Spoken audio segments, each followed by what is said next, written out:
بسم الله الرحمن الرحيم. الحمد لله رب العالمين، والعاقبة للمتقين، والصلاة والسلام على خير خلقه محمد وعلى آله وأصحابه أجمعين. باب تلقين المحتضر لا إله إلا الله.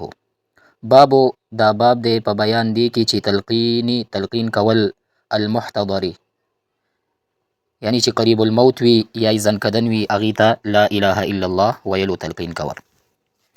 نو دا باب د قریب الموت ته د لا اله الا الله ویلو په تلقین کې دی چې د چا ځنکدن وي نو ته به ورته لا اله الا الله وی، او دغه به ورته نه وی چې ته دا ووایه، ځکه دا دغه سختي حالت وي، هسې نه چې انکار وکړي، او که چا انکار هم وکړو نو هغه ته به بد ردي نشي ویلی، ولې چې دغه حالت چې دی ډېر سخت حالت وي.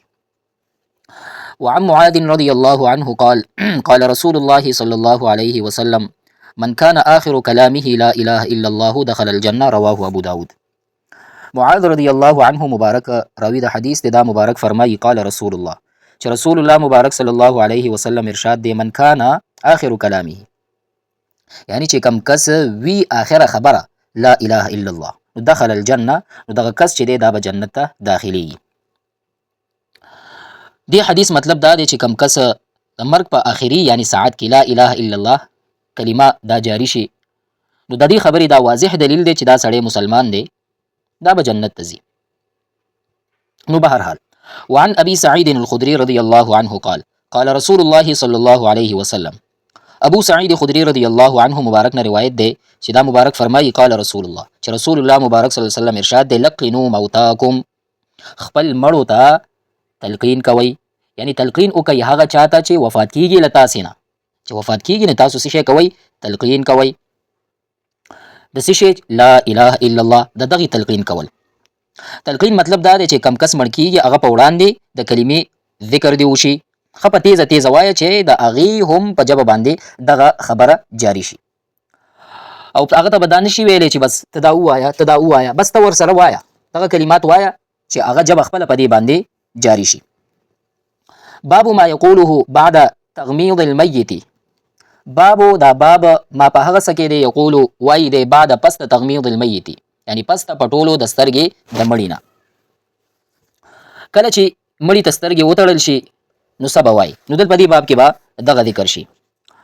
وعن ام سلمة رضي الله عنها قالت دخل رسول الله صلى الله عليه وسلم على ابي سلمة وقد شق بصره فأغمضه ثم قال إن الروح إذا قبض طبعه البصر فضج ناس من أهلي فقال لا تدعوا على أنفسكم.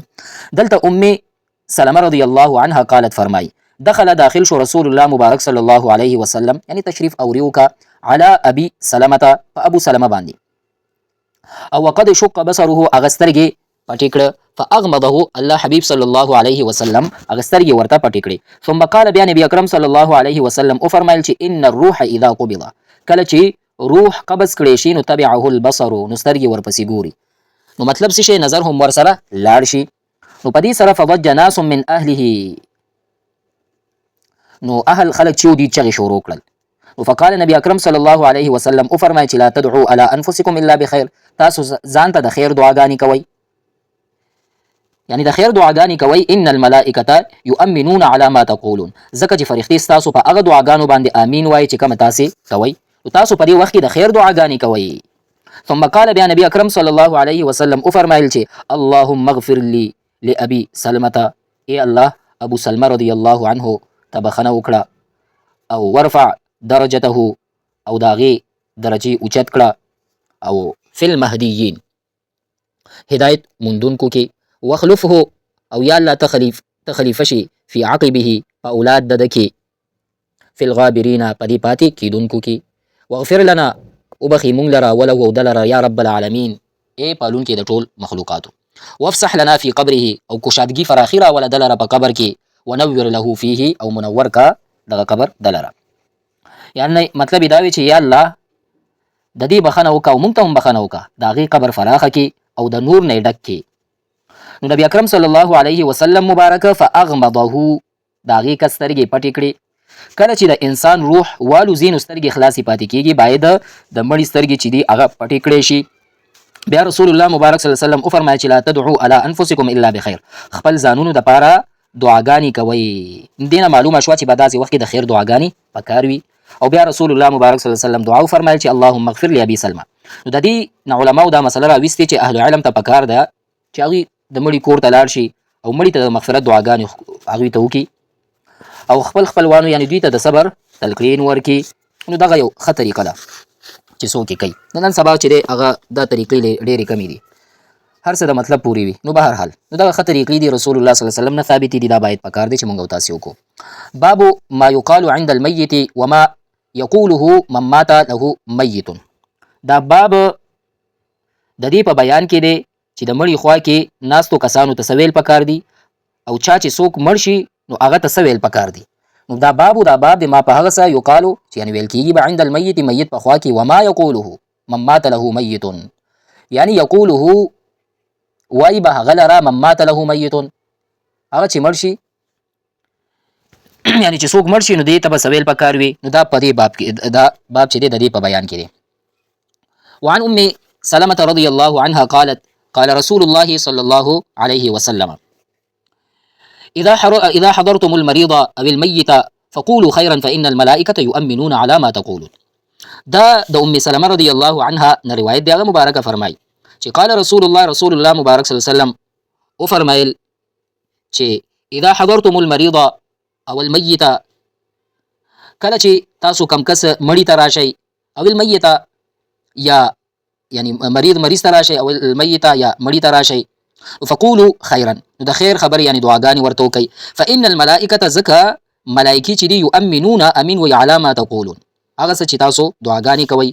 قالت ام سلمة رضی الله عنها مبارکه فرمایي فلما مات ابو سلمة، کله چې ابو سلمة رضی الله عنه مبارک وفات شو نو اتیت النبي صلی الله علیه وسلم، نو زه رسول الله مبارک صلی الله علیه وسلم ته راغلم. فقلت یا رسول الله، ما ورته عرض وکړو ای د الله رسوله ان ابا سلمة قد مات، یعنی ابو سلمة رضی الله عنه مبارک وفات شو. قال نبی اکرم صلی الله علیه وسلم دا فرمایي چې قولي ما ته چې اللهم اغفر لي وله، یعنی دا سی وایي چې الله ما وبخي واغه وبخي، دغه سی دعا ورته وکا. نو دا رسول الله مبارک صلی الله علیه وسلم ورته وخدله. وله واعقبني او بدل کې راکړې ماته منه ددنه عقبه حسنه یعنی عوض خيسته. فقلت دا وی چې ما ویلي فاعقبني الله، نو عوض کې راکو الله رب العزت من هغه څوک چې واغه خیر بهتر دی یعنی لی منه، یعنی مخکې خاوند نسی شو یعنی بهتر چې څوک محمد صلی الله علیه وسلم. رواه مسلم. هکذا اذا حضرتم المريض، هم دا کرنګي دا چې دی په دې کې دا سیم دی چې کله چې تاسو راشي بیمار ته ویل میت یا مړی ته علی شک، نو شک دی په دې باندې دراوی. رواه ابو داود وغيره. المیت نو میت چې دی بلا شک بغیر د شک نه دغه خبره ده. نو چې کله تاسو مړی ته راشي نو دا غي وړاندې به سویل کی. نو په دې کې تاسو ته ټول بیان شو چې کله چې د ابو سلمة رضی الله عنه مبارک وفات شو، نبی اکرم صلی الله علیه وسلم ام سلمة رضی الله عنها مبارک دا دعا ویلو تلقین فرمایلو چې دغه دعا کوه چې یا الله ما وبخه او دته بخنه وکه، یا الله ماته د دین غوړه بدل راکه. نو معلومه دا شو چې د میت وارثانو ته پکار ده چې د خیر دعاګانې دي کوي، د الله جل شانه نه دي خیر دعاګانې کوي، نو الله رب العزت به خیر بدلی ورکي. الله رب العزت په هر شي باندې قادر دی. نو دا وګورئ بیا د ام سلمة چې رضی الله عنها نو دته بیا رسول الله مبارک صلی الله علیه وسلم سره نکاح وشوه، هغه دعا اثر خو کنه. بهرحال هم دا کرنګي بل روایت وعنها قالت سمعت رسول الله صلى الله عليه وسلم يقول ما من عبد تصيبه مصيبة فيقول إنا لله وإنا إليه راجعون اللهم أجرني في مصيبتي واخلف لي خيرا منها إلا آجره الله تعالى في مصيبته. دام د دینه روایت دی، یعنی ام سلمة رضی الله عنها مبارکینه روایت دی. دا مبارک فرمای سمعت رسول الله، ما اوریدلی دی رسول الله مبارک صلی الله علیه وسلم نه یقول فرمایل ما من عبد ندی یو بنده یا نشته یو بنده تصيبه مصیبه ورسیږي هغه ته څه مصیبت نو فیقول دا دی وی چې انا لله وانا الیه راجعون، دغه دعا دی وی او بیا دی وی چې اللهم اجرني في مصیبتي، یا الله ما ته اجر راکی مصیبت زما کی واخلف لي خيرا منها، یعنی د دې نعمت نخکلی نعمت راکا، یعنی د دې خلیفہ د دې نخکلی ماته نعمت راکا. دسی دعا کول پکار دی. الا اجره الله تعالی فی مصیبته، مگر اجر به ورکی الله رب العزت دیتا په مصیبت بدل باندې. ها انده کرنګي او عوض کې به ورکړي دله بهتر، یعنی په دې حدیث مبارک کې راځي چې د دې په عوض کې به د رب العالمین ډیر خور کی یعنی وخلف لی خیرا منها یعنی مال راکا بهتر لدینا یعنی داسې دعا پکار ده چې دینه بهتر مال راکا. نو قال دا فرمای فلما توفي ابو سلمہ هر کله چې وفات شو ابو سلمہ رضی الله عنه قلت ما وی کما امرني رسول الله صلی الله علیه وسلم لکه څنګه چې امر فرمایلیو رسول الله مبارک صلی الله علیه وسلم فاخلف الله لي خيرا منه رسول الله صلی الله علیه وسلم یواز کی راکړو مال را بهتر د هغه خاوند سوکو هغه رسول الله مبارک صلی الله علیه وسلم.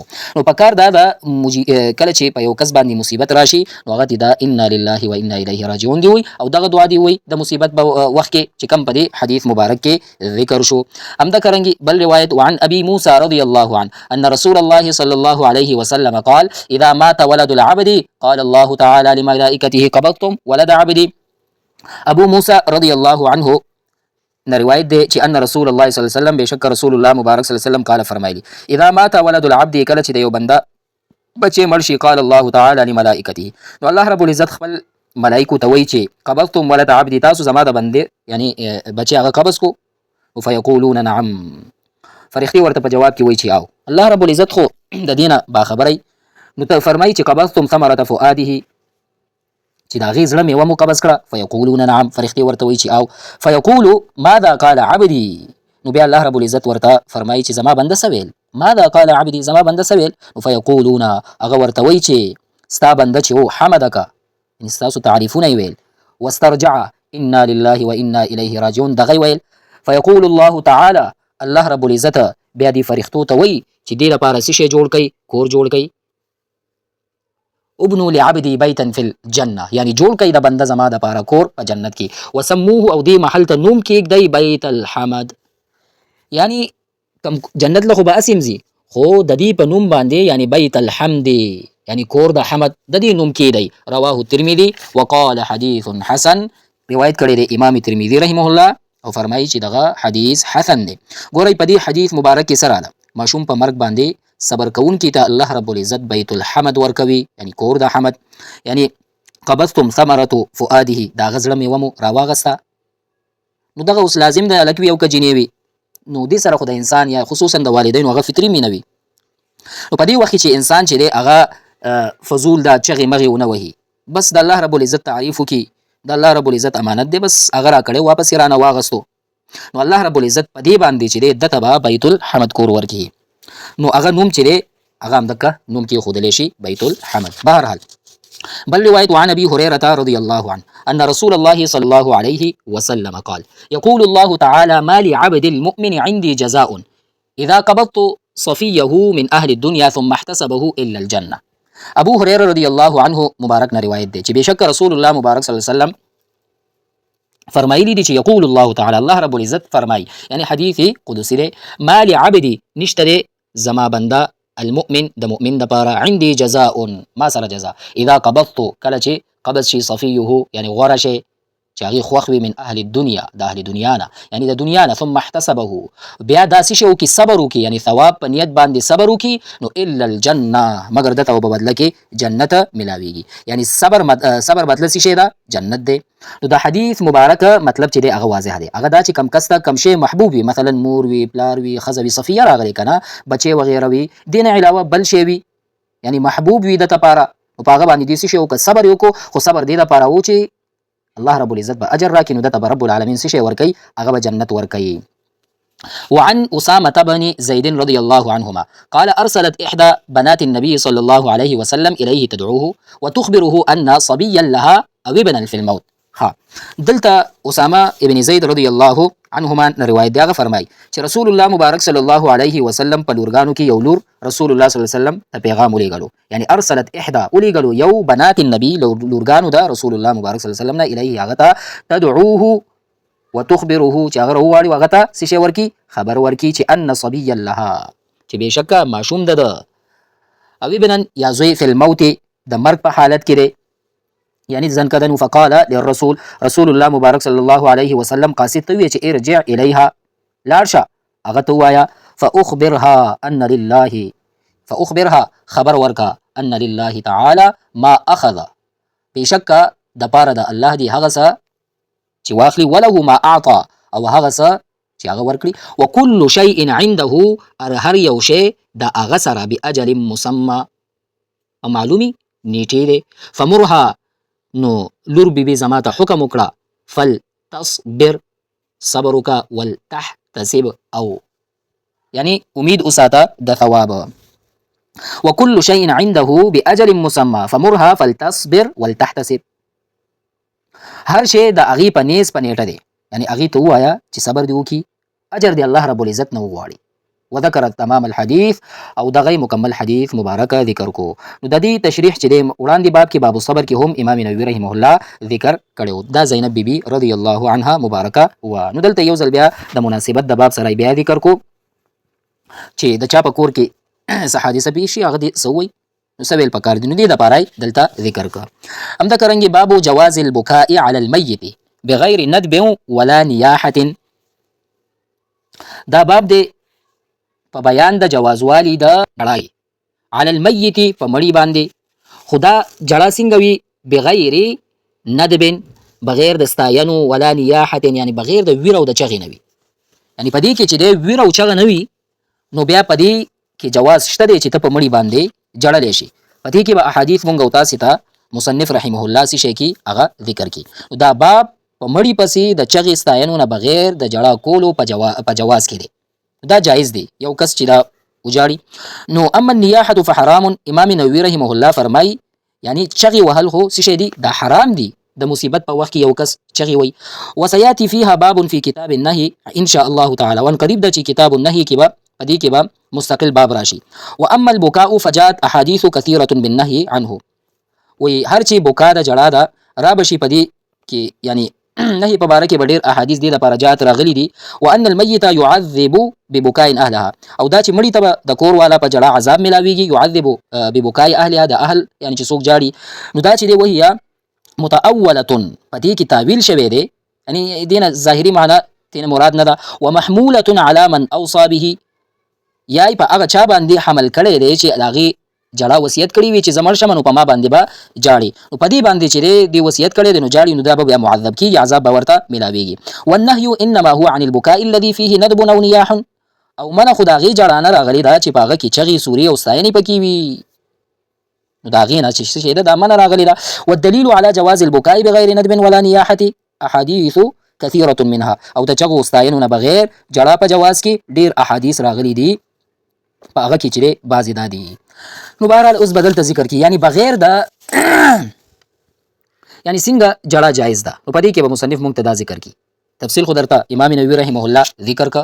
نو په دې کې چې دی اوس اولنی حدیث عن ابن عمر رضی الله عنهما ان رسول الله صلی الله علیه وسلم عاد سعد بن عباده ومعه عبد الله ابن عوف وسعد بن ابي وقاص وعبد الله ابن مسعود رضی الله عنهم فبكى رسول الله صلی الله علیه وسلم. دا عبد الله ابن عمر رضی الله عنهما نه روایت دی. هغه فرمایي چې رسول الله صلی الله علیه وسلم د سعد بن عبیده رضی الله عنه مبارک ته یعنی پوښتنې ته ورغو. عاد سعد بن عباده او رسول الله مبارک صلی الله علیه وسلم سره عبد الرحمن بن عوف رضی الله عنه، سعد بن ابي وقاص رضی الله عنه، عبد الله بن مسعود رضی الله عنه، دغه ټول مبارکانو. نو فبكى رسول الله صلی الله علیه وسلم. رسول الله مبارک صلی الله علیه وسلم اجړا شو. نو فلما راى القوم کله چې دي صحابه کرامو یعنی بکا رسول الله د رسول الله مبارک صلی الله علیه وسلم هغه جړه ولیدله نو بکو دوی مو جړل. فقال الا تسمعون. نبی اکرم صلی الله علیه وسلم وفرمایل چې الا تسمعون ای تاسو ناورئ. ان الله لا يعذب بدمع العين ولا بحزن القلب. الله رب العزت د سترګو په اوښکو باندې او د زړه په غم باندې سړي ته سزا نه ورکوي. یعنی لا يعذب بدمع العين په اوښکو د سترګو ولا بحزن القلب او زړه په غم باندې نه په زړه غم او نه په سترګو اوښکو باندې سزا رب العالمین یو کس ته نه ورکوي. لیکن يعذب بها او يرحم واشار الى لسانه. لیکن سړي ته سزا ورکول کیږي یا په رحم کولی شي په دې سره کیږي. نو رسول الله مبارک صلی الله علیه وسلم خپل جبې ته اشاره وکړه. نو ګوره په دې کې دا رالل چې سعد رضی الله عنه مبارک په وفات باندې رسول الله مبارک صلی الله علیه وسلم نه اوښکې لاړې، اوښکې مبارکې لاړې. نو فلما را القوم بکا رسول الله بکوا. کله چې خلکو رسول الله مبارک صلی الله علیه وسلم د صحابه کرام ولیدو چې مبارک جاړي هغوی هم په جړا شو. مطلب دا چې که ډېر غم د وجې نه د سترګو نه اوښکې روانې شي او زړه چې دی هغه پریشانه وي نو دا یو فطري کار دی. په دې کې انسان ته هیڅ اختیار نشته. دا په شریعت کې ناجایز عمل نه دی او په دې باندې مؤاخذه هم نشته چې کم مؤاخذه له ګناه د هغه تیر شوه چې ته ډېرې چغې وې یا الله صرف زه دې لیدلی یم داسې خبرې کول او یا داسې جړا کول ویر کول نو دغه بیا جایز نه دی. أسامة بن زيد رضي الله عنهما أن رسول الله صلى الله عليه وسلم رفع إليه ابنته وهو في الموت ففاضت عين رسول الله صلى الله عليه وسلم. دلته حضرت أسامة بن زيد رضي الله عنه نه روایت دی أن رسول الله صلى الله عليه وسلم رفع إليه ابنته چې رسول الله مبارک صلی الله عليه وسلم ته د لور زوی را اوچت کړی شو رفع إليه وهو في الموت داغه یعنی زنکدنو ففاضت عين رسول الله صلی الله عليه وسلم نو رسول الله مبارک صلی الله علیه وسلم د سترګو مبارکونه اوښکې روانې شوې چې کله دا ولیده نو فقال له سعد حضرت سعد رضی الله عنه مبارک ورته عرض وکړو چې ما هذا یا رسول الله یعنی اے د الله رسوله دا څه دي مطلب دا چې اے د الله رسوله تاسو خو مونږ منې کړي چې تاسو به نه جاړئ او تاسو اوښکې مبارکې د سترګې نه روانې دي. قال رسول الله مبارک صلی الله علیه وسلم وفرمایل چې هذه رحمة دا د الله رب العزت رحمت دی یعنی دا اوښکې خو بې اختیاره دي جعله الله تعالی فی قلوب عباده الله رب العزت د خپل بندګانو په زړونو کې ایښی دی. وانما يرحم الله من عباده او الله رب العزت په خپلو بندګانو کې په رحمدله خلکو باندې رحمت کوي یعنی هغه خلک چې رحمدله وي د خپل بندګانو نه. متفق علیه. نو دلته رسول الله مبارک صلی الله علیه وسلم ناغه جړه یا د اوښکې مبارکې هغه وتل دلته هم ذکر شو. نو دا ذکر څنګه و نو دا په دې کې نیاحت نه و نیاحت نه و هغه بیا جایز نه دی نه علاوه دا غیر اختیاري شی دی. وعن أنس رضي الله عنه أن رسول الله صلى الله عليه وسلم دخل على ابنه إبراهيم رضي الله عنه وهو يجود بنفسه فجعلت عين رسول الله صلى الله عليه وسلم. دلته انس رضی الله عنه مبارک نه روایت دی چې ان رسول الله صلی الله علیه وسلم دخل على ابنه ابراهيم رضی الله چې رسول الله مبارک صلی الله علیه وسلم خپل زوی د حضرت ابراهیم علیه الصلاۃ والسلام تاسو رضی الله عنه ته شو تشریف یوړو وهو يجود بنفسه هغه صاحب تکلیف اغستا مطلب یې یعنی زنکدنی وو فجعلت عين رسول الله صلی الله علیه وسلم تذرفان شروع رسول الله مبارک صلی الله علیه وسلم اوښکې مبارکې تذرفان روان سترګو مبارکونه اوښکې روانې شي. فقال له عبد الرحمن بن عوف رضی الله عنه ورته عرض وکړو چې وانت یا رسول الله یا الله تاسو خو د الله ای د الله رسوله تاسو خپله جړا کوئ تاسو خو د الله پیغمبر یئ نو بیا رسول الله مبارک صلی الله علیه وسلم وفرمایل چې یا ابن عوف انها رحمه یا عبد الرحمن بن عوف دا رحمت دی یعنی په دې کې څه ګناه نشته ما خو تاسو ته مخکې مې چې دا خو بې اختیاره دی او دا خو رحم د وجې نه هغه وځي. ثم اتبعها باخرى یعنی بیا ورپسې بله اوښکه هم روانه شوه یعنی بله جړه هم رسول الله مبارک صلی الله علیه وسلم وفرمایله فقال ان العين تدمع والقلب يحزن ولا تقول الا ما يرضي ربنا وانا لفراقك يا ابراهيم لمحزونون رواه البخاري. ان العين تدمع سترګونه اوښکې روانې دي والقلب يحزن او زړه غمجن دی ولا نقول الا ما يرضي ربنا یعنی مونږه هغه وینا نه کوو چې رب پې ناراضه کېږي ولا نقول نه وایو الا مګر ما هغه څه یرضي ربنا چې راضي کېږي زمونږ رب هغه څه وایو. وانا بفراقک یا ابراهیم لمحزونون یا ابراهیمه ستا په فراق جدایي باندې خامخا مونږه غمجن یو رواه البخاري. وروا بعضه مسلم او امام مسلم رحمه الله هم بعضې حصه روایت کړې ده. والاحاديث في الباب كثيرة او په دې کې چې دی احادیث ډېر زیات دي فی صحیح مشهورة یعنی صحیح احادیث چې دی هغه ډېر زیات دي او مشهور دی. والله اعلم وصلی الله تعالی علی حبیبه محمد و آله وصحبه.